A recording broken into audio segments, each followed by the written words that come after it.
Shalom, puji Tuhan. Ada sukacita Bapak Ibu? Saya percaya setiap kita merasakan sukacita dari Tuhan ya. Dan hari ini kita akan belajar kebenaran firman Tuhan. Namun sebelumnya, seperti biasa, kita berdoa, minta pimpinan hikmat Tuhan dalam doa. Kita berdoa, Bapa dalam nama Yesus, kami bersyukur Tuhan baik. Kami akan belajar kebenaran firman Tuhan, pimpin sertai kami dalam pembelajaran firman Tuhan pada sore ini. Biarlah kemuliaan Tuhan yang nampak, kami boleh belajar bersama-sama. Dalam nama Yesus kami berdoa dan mengucap syukur, haleluya, amin. Bapak Ibu yang dikasih dalam Tuhan Yesus Kristus, satu kebenaran firman Tuhan yang akan kita pelajari bersama hari ini terambil di dalam Injil Yohanes pasalnya yang ke-14, ayatnya yang pertama sampai dengan ayatnya yang ke-7. 14, Yohanes 14 ayatnya 1 sampai dengan ayatnya yang ke-7. Saya mau kita baca dulu ayat yang pertama, kita akan membahas pelan-pelan ya, satu persatu. Yang pertama, ayat yang pertama dulu kita akan bahas. Janganlah gelisah hatimu, percayalah kepada Allah, percayalah juga kepadaku. Bapak Ibu yang dikasih dalam Tuhan Yesus Kristus, kita akan belajar di bawah satu tema, janganlah gelisah hatimu.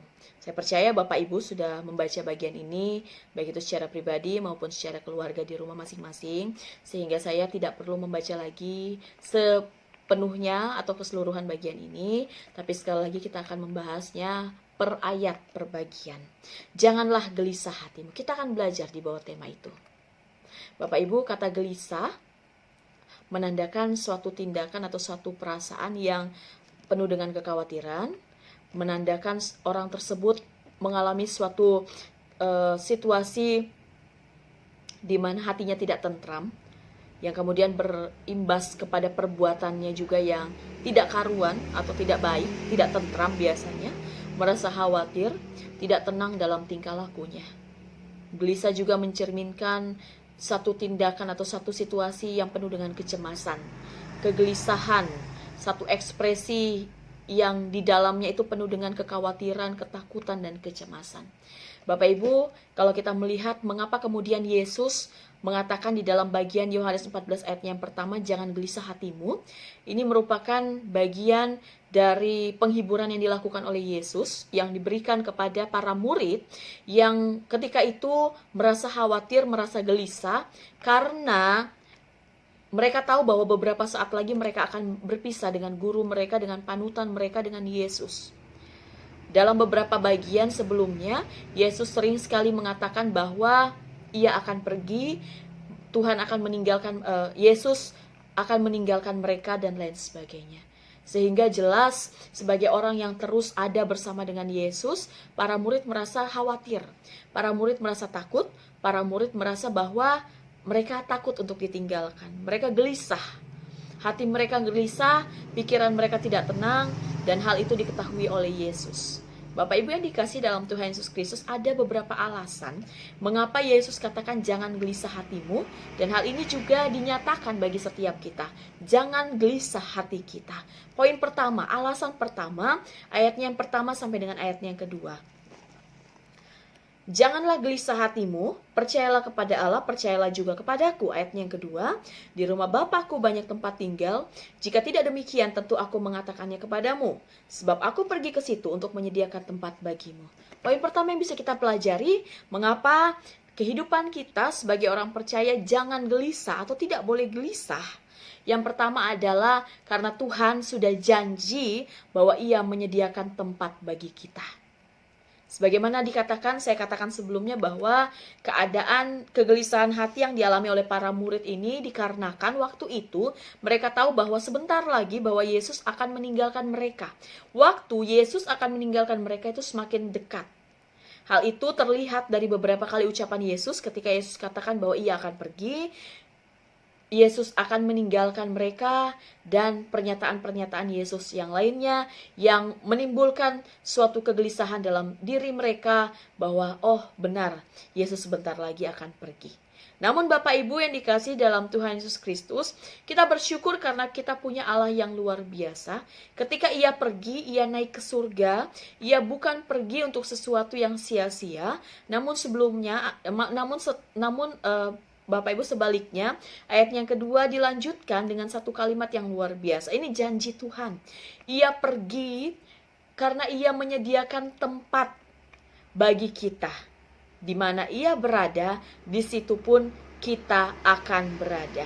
Bapak Ibu yang dikasihi dalam Tuhan Yesus Kristus, kalau kita melihat dalam hal ini, kita melihat bahwa tidak ada yang seharusnya orang percaya gelisahkan di dalam kehidupannya. Apa sebenarnya tujuan seseorang hidup di dalam dunia? Kalau Bapak Ibu tanya orang lain di luar sana, apa sebenarnya goal dari seseorang? Tentu, keberhasilan, kesuksesan dan lain sebagainya. Namun tujuan akhir dari seseorang atau dari kehidupan manusia adalah surga. Siapapun dia, agama apapun dia, tentu kalau ditanya apa yang paling kamu inginkan, kalau cuma diminta satu saja keinginanmu dalam dunia ini, apa yang pengen kamu minta kepada Tuhan? Saya percaya setiap orang pasti akan minta surga. Kenapa? Karena kita tahu bahwa di dalam surga ada kehidupan yang kekal. Dan Bapak Ibu yang dikasihi dalam Tuhan Yesus Kristus, ketika Yesus naik ke surga, Ia menjanjikan surga bagi setiap kita. Sehingga kita tahu bahwa memang kehidupan kita penuh dengan banyak tantangan, penuh dengan banyak cobaan, penuh dengan banyak pergumulan dan penderitaan. Namun kita tahu goal kita tahu tujuan akhir kita adalah sesuatu yang membahagiakan, yaitu surga yang kekal. Kita tahu tujuan kita, kehidupan kita sudah ada goal yang luar biasa, ada satu tempat yang luar biasa di mana Tuhan sudah siapkan bagi setiap kita. Ini alasan pertama dan memang alasan yang mutlak mengapa orang percaya tidak boleh gelisah, tidak seharusnya gelisah dalam kehidupan mereka. Bapak Ibu yang dikasihi dalam Tuhan Yesus Kristus, saya tertarik dengan sebuah kisah. Mungkin Bapak Ibu pernah dengar kisah ini, seorang ahli hukum yang merupakan orang yang sangat mengasihi Tuhan. Dia juga adalah seorang pengusaha, seorang penatua dari gereja Presbyterian. Dan Bapak Ibu pasti akan tahu lah siapa orang ini, Bapak Ibu. Dia adalah orang yang bernama Horatio G. Spafford. Bersama dengan anak istrinya, bahkan kelima anaknya, mereka adalah orang yang sangat giat di dalam pelayanan. Mereka adalah orang yang sangat mengasihi Tuhan. Bapak Ibu, pada tahun 1970, keluarga ini mengalami satu tragedi yang luar biasa dalam hidup mereka, di mana seorang anak mereka, putra bungsu mereka yang bernama Horatio Junior, ketika itu berusia 4 tahun dipanggil oleh Tuhan karena satu penyakit yang bernama scarlet fever atau demam. Bapak Ibu, dalam kondisi ini Horatio dan istri bahkan anak-anak mereka sangat terpukul. Belum berhenti sampai di situ, 1 tahun kemudian terjadi sebuah kebakaran hebat di daerah Chicago, di tempat mereka tinggal, yang dinamakan The Great Chicago Fire. Kebakaran itu kemudian menghanguskan sebagian besar saham dari Horatio dan hampir seluruh harta kekayaannya habis lenyap. Namun hal itu sama sekali tidak membuat Horatio dan istri bahkan anak-anak mereka merasa khawatir atau gelisah. Mereka tidak pernah menyalahkan Tuhan. Mereka tetap melihat bahwa mereka dalam pertolongan Tuhan. Mereka tidak putus asa. Dan mereka tetap memandang segala sesuatunya sebagai satu kebaikan yang Tuhan kerjakan. Mereka bersyukur bahwa rumah dan anggota keluarga mereka sendiri terhindar dari bencana. Belum sampai di situ, Bapak Ibu. Beberapa tahun kemudian, karena mereka ingin menghilangkan trauma akibat dari bencana tersebut, akibat dari apa yang mereka alami, pengalaman pahit tersebut, Spafford kemudian dengan istri dan anak-anaknya berencana untuk mengadakan satu perjalanan ke Eropa dengan menumpang kapal yang bernama Ville du Havre. Ketika itu akhirnya karena satu dan lain hal, Spafford tidak bisa berangkat bersama dengan istri dan anak-anaknya. Yang berangkat hanya Anna dan keempat anak mereka. Di dalam perjalanan, kapal itu mengalami satu bencana dan kapal itu kemudian tenggelam. 4 anak Spafford meninggal akibat dari kecelakaan kapal tersebut. Hanya istrinya yang selamat. Dan Bapak Ibu, ketika Spafford menerima berita ini, ia dan seluruh keluarganya ketika itu mengalami satu kondisi yang sangat terpukul. Mereka sangat sedih, namun tetap iman mereka kepada Kristus tidak pernah berubah sama sekali. Satu kali Spafford berlayar di Samudra Atlantik. Kemudian kapten kapal memanggil Horatio atau Spafford ini ke ruang kendali kapal dan ia mengatakan seperti ini. Kapten kapal mengatakan begini. Setelah menghitung dengan cermat, saya yakin di tempat kita ada sekarang, di tempat di mana kapal kita sedang ada ini, disinilah tempat di mana kapal Ville du Havre itu kandas. Bapak Ibu mendengar hal tersebut, Horatio kembali ingat kejadian yang dialaminya beberapa tahun yang lalu. Lalu ia turun, ia masuk ke dalam kabin kamarnya, dan ketika itu ia menulis surat kepada Anna, kepada istrinya. Dia tulis seperti ini, pada Kamis lalu, kami melewati tempat di mana kapal itu tenggelam. Di tengah laut sedalam 3 mil. Tapi saya tidak berpikir orang-orang terkasih kami ada di sana. Mereka telah terbungkus dengan aman bagai domba kesayangan. Bapak Ibu, setelah itu Horatio G. Spafford kembali menulis. Namun bukan surat lagi yang ia tulis, ia menulis sebuah lirik yang kemudian kita kenal di dalam pujian yang sering kita nyanyikan. Mungkin Bapak Ibu pernah dengar pujian yang ditulis oleh Horatio G. Spafford ini. It is well with my soul. Selamatlah jiwaku. Dalam nyanyian kemenangan iman ada ya pujian itu.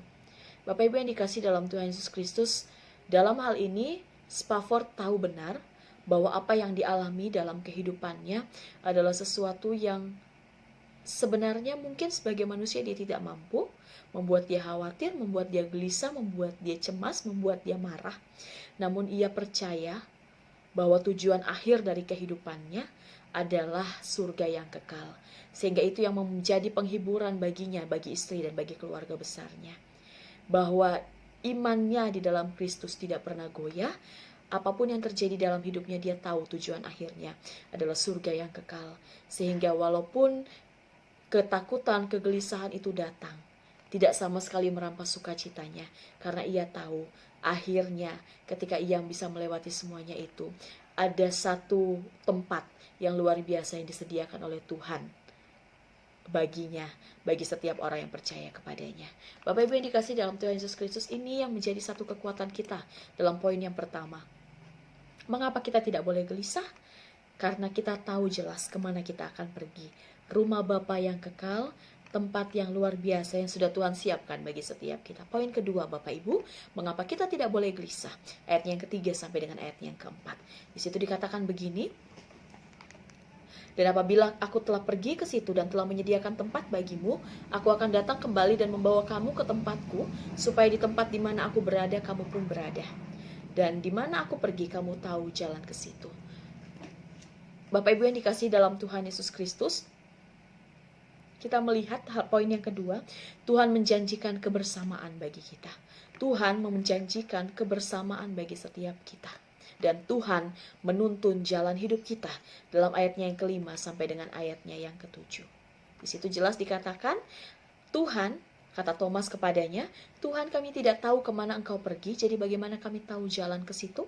Kata Yesus kepadanya, akulah jalan dan kebenaran dan hidup. Tidak ada seorang pun yang datang kepada Bapa kalau tidak melalui aku. Sekiranya kamu mengenal aku, pasti kamu juga mengenal Bapakku. Sekarang ini kamu mengenal dia, dan kamu telah melihat dia. Bapak Ibu yang dikasih dalam Tuhan Yesus Kristus, kita bersyukur kita punya Tuhan Allah yang luar biasa. Ia bukan hanya menjanjikan tempat surga, tempat yang kekal, kehidupan kekal bagi setiap kita yang percaya kepadanya. Namun ia juga menjanjikan kebersamaan, bahkan ia menuntun kita untuk mencapai, berjalan di dalam kehidupan kita, mencapai tempat tersebut. Bapak Ibu, tempat yang disediakan Tuhan itu sungguh nyata. Dan satu saat ia akan kembali membawa umatnya untuk bersama dengan dia. Inilah suatu janji Tuhan yang luar biasa. Dan bukan hanya itu, bukan hanya berhenti pada janji tempat itu, namun ia juga janji dalam kehidupan ini sekalipun dia akan terus bersama dengan kita. Bapak Ibu yang dikasihi dalam Tuhan Yesus Kristus, dalam banyak keadaan sebagai manusia kita seringkali merasa sendiri, kita seringkali merasa dalam kondisi di mana kita khawatir, kita takut, kita kesepian. Namun ternyata Bapak Ibu, jujur saya berberkati dengan bagian ini. Yohanes 14 ayat 1 sampai dengan ayatnya yang ke-7. Kehidupan kita di dalam Tuhan itu benar-benar kehidupan yang di-cover secara keseluruhan. Karena ia menjanjikan kebersamaan, menjanjikan tuntunan, menjanjikan penyelamatan di dalam kehidupan kita, menjanjikan damai sejahtera, menjanjikan ada tuntunan kehidupan dalam kita menjalani kehidupan ini. Kehidupan ini dia janjikan kebaikan, bahkan di dalam kehidupan yang akan datang, dia janjikan kehidupan yang kekal. Wow, saya merasa hidup dalam Tuhan itu luar biasa Bapak Ibu. Kita melihat di sini kehidupan yang betul-betul di-cover. Dari saat ini, ketika kita percaya sama Tuhan sampai selama-lamanya, bahkan sampai kekekalan pun, Tuhan janjikan sesuatu yang luar biasa. So, apa yang harus buat kita khawatir? Apa yang harus membuat kita cemas dalam kehidupan ini?